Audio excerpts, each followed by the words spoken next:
Hello everyone, welcome po sa panghuling araw ng ating devotions for this week. And praise God, sa mga nakalipas na araw, I hope na nakatulong sa inyo yung ating mga devotions, yung mga meditations natin based sa passage na ating pinag-aralan last Sunday, Luke chapter 2 verses 1 to 21. At ngayon nandito na tayo sa panghuling araw, Biyernes. Anyway, first of all, praise God. How was your Christmas? I hope na nagkaroon kayo ng magandang celebration with family and friends. Remember ang lagi nating sinasabi, bagamat cliche ito, Jesus is the reason for the season. But it's definitely true, okay? Huwag po tayong mahiyang sabihin yun. Si Jesus talaga ang reason for the season. And of course, that means na wag lang tayo basta mag-focus lamang sa mga enjoyment, mga parties, mga kainan. Of course, we're thankful for those things, yung mga encounters natin with, friends, even old friends na hindi natin nakikita. And then, of course, reunion sa mga pamilya, mga kamag-anak. Thank God for that.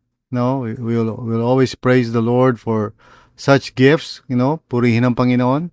But again, over and above all these things, wag natin kalilimutan. The reason why we are celebrating po at this time is because of Jesus who came to save us.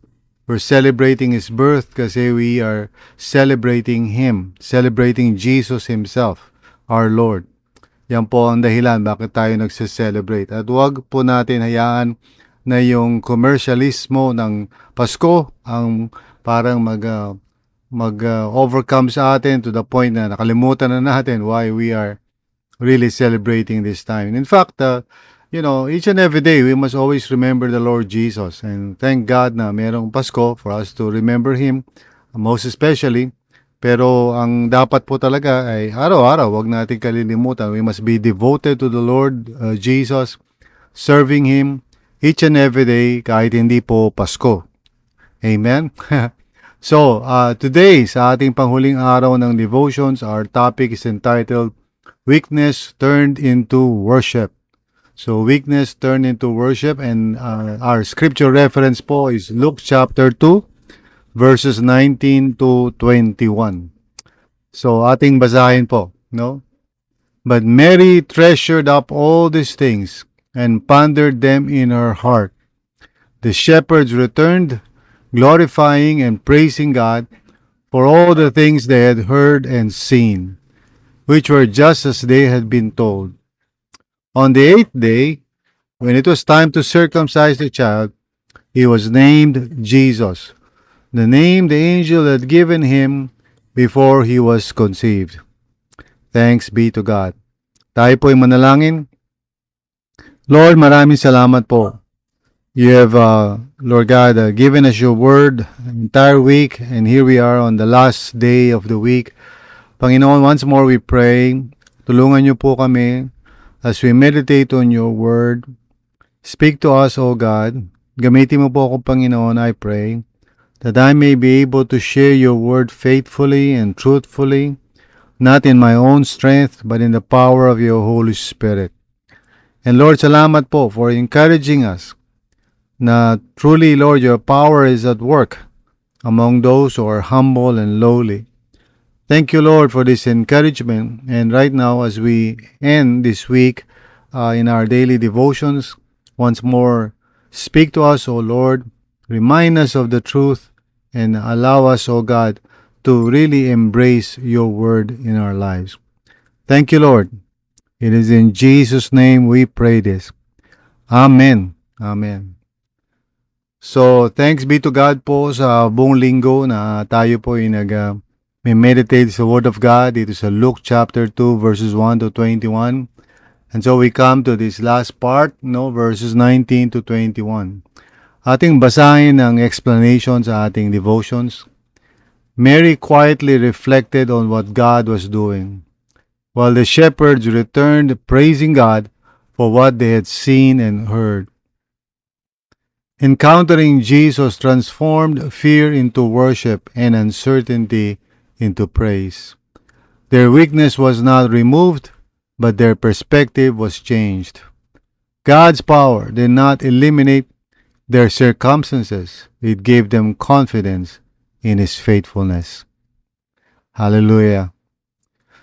We don't know kung ano talagang naramdaman ni Mary dun sa sitwasyon dahil, she was in a place na hindi naman niya kagustuhan pero bahagi ng imposition ng Roman Empire sa kanila. That's why they have to be in that place in Bethlehem.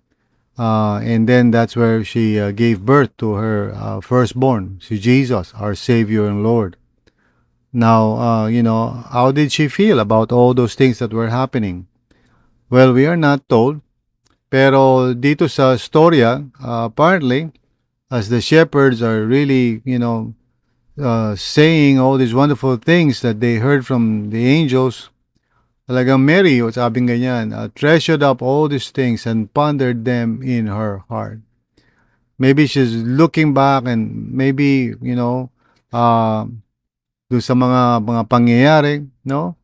Baka meron siyang mga experiences doon. We don't know exactly kung what they are, but the fact that she was pondering and really reflecting on these things na sinasabi ng mga shepherds indicates that truly itong mga pangyayaring ito is amazing even for Mary, no? And the shepherds, of course, are really amazed by all these things that they have been told, no, by the angels. And at the last part nung narrative na ito, we are informed that on the 8th day, when it was time to circumcise the child, he was named Jesus, the name the angel had given him before he was conceived. So Jesus became a man, a Jew, an Israelite, no? And he was circumcised, just like every Israelite during that time, because he had a mission. And his mission is to save not just the Israelites, the Jews, but also the rest of the world, including us. So praise God, no? Itong mga shepherds na ito really worship the Lord, thanking God for what they have seen, what they have heard, which is in accordance with what they have been told. So yun yung parang main emphasis. They were told something and then na-confirm nila yun by experience. Nakita nila. And as a result, they worshiped the Lord. One of the things na minsan napapansin ko when people come to worship God, iba-iba rin ang nagiging response. There are those who truly worship the Lord. Perhaps their hearts are filled with gratitude to God for what He has done and what He is doing in their lives. But then there are others siguro na hindi masyado maka-connect, perhaps because they have not taken the time to really reflect upon the truth that they profess to believe, or maybe they have not yet believed in. But, worship is such a very fundamental act. We are created for worship. And that's why human beings always worship, one way or the other. Whether they're worshiping false gods or even idols, or they're worshiping the one true God. It really depends on the truth that has been revealed in their hearts, as well as their personal experiences. So at this time, it's good to remember, it's true. It's by grace that the Lord allows those who are humble and weak, to experience the reality of God's truth in their lives. And in so doing, of course, yun ang pinagmumulan ng worship, the attitude and the practice of worship. Worship, like I said, is so fundamental sa buhay natin. And God wants us to worship Him in spirit and in truth. That's why it's so crucial din na we are not just simply listening to the Word of God. Pag Sunday, wag lang tayo nakikinig ng mga sermons. We need to internalize it, meditate on it, and really embrace it as God's truth. And then reflect upon it. Yung ginagawa natin sa daily devotions natin, I hope and pray, is a way for us to really go deeper and really ponder upon the word of truth. para mas lalong tumimo yan sa puso natin. Instead of hearing it only one time on a Sunday and then forgetting about it, sa RLCC, what we do is, of course, we preach the Word of God on a Sunday, and then from Monday to Friday, we keep on talking about it, keep on reflecting on it, so that the Word of truth, would really dwell in our hearts richly by faith.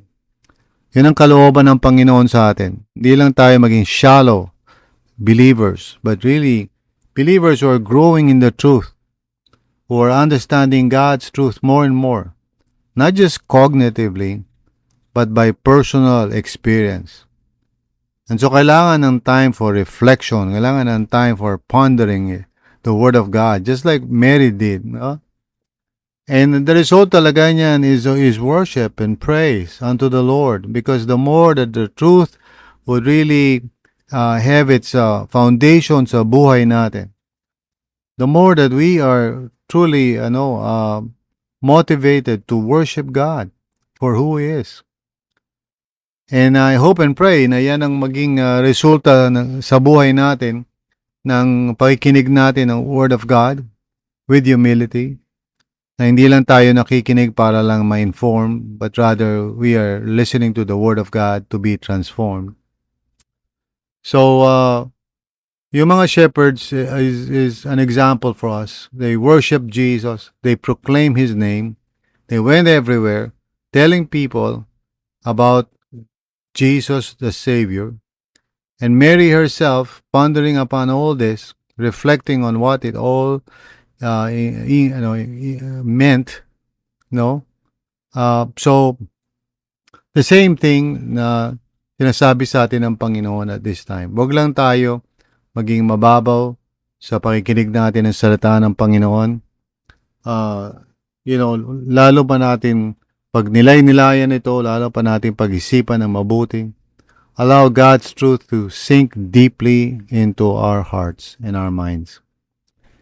Yan sana maging desire natin at prayer natin. As I'm praying for this sa mga taga-RLCC, na hindi tayo maging shallow, when it comes to our faith. That we are really reflecting deeply upon the truth of God's Word. And this truth will set us free as we practice it, as we integrate it in our lives. Sabi ni Jesus, if my words remain in you, diba? And if you remain in me, you will know the truth, sabi niya, and the truth will set you free. So ito ang pangako ng Panginoon sa atin. So in personal application, worship often grows out of reflection on God's work and word, if I may add, in our weakness.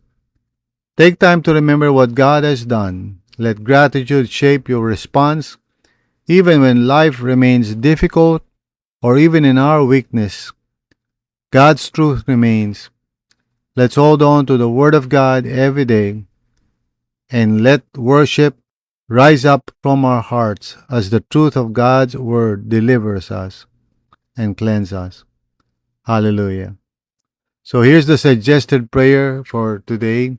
Lord, help me treasure your work in my heart, your word, and respond with praise. Turn my weakness into worship and my uncertainty into trust. Amen. Amen. Purihin ang Panginoon that Jesus was given by God to save us from all our sins. This truth is not revealed to everyone, but to those who are humble, who are open and willing to trust God.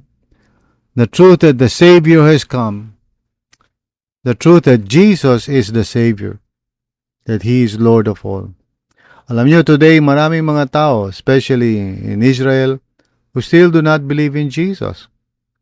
And ganun din sa iba't ibang lugar. O dito sa Pilipinas, maraming mga tao, they think Jesus is just one of those gods.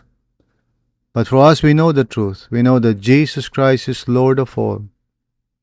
And everything else and everyone else is an idol. Jesus is the way, the truth, and the life. And God has given us this revelation by His grace. Thank God na kahit hindi tayo mahuhusay, magagaling, matatalino, God chooses the weak things of this world to shame the wise. Purihin ang Panginoon na alam natin ang katotohanan at tayo po nawa ay mamuhay ayon sa katotohanan. Thank God. So, sa linggong ito ay pag-isip-isipan natin na, power comes through weakness or in weakness. And that's how the Lord Jesus Christ was born in the world, in weakness and in simplicity, not in a show of power, but in a way that is almost, parang so simple, so innocent, to remind us that this is how God works, and to tell us that this Jesus whom we serve, has exemplified for us the life of humility that we must all follow after. Tayo rin po sa buhay natin, because we believe and trust in Jesus, we walk in His ways. In humility, we trust the Lord. And we don't try to control things. We put our hope in God. Even when there are times na powerless tayo and we cannot control what's going on, we rely on the Lord, who is sovereign over all. Thanks be to God. Now remember, this coming Sunday, wala po tayong worship service. Pahinga po tayo. We call it our Sabbath Sunday. Each year we do this. We don't have a service on a Sunday, the last Sunday of the year. But on the 27th, that's tomorrow evening, meron po tayong General Assembly. Please check the posters for details, tungkol sa ating General Assembly. And I trust and I hope that we would indeed come together during our General Assembly to align ourselves with what we are going to do for the coming year and forward, sa iba pang mga taon na darating. So, purihin ang Panginoon. God bless you, and thank you for listening for the entire week. I hope that you were blessed and encouraged. And please, share this with others. Share this podcast with other people. Maraming salamat. God bless you.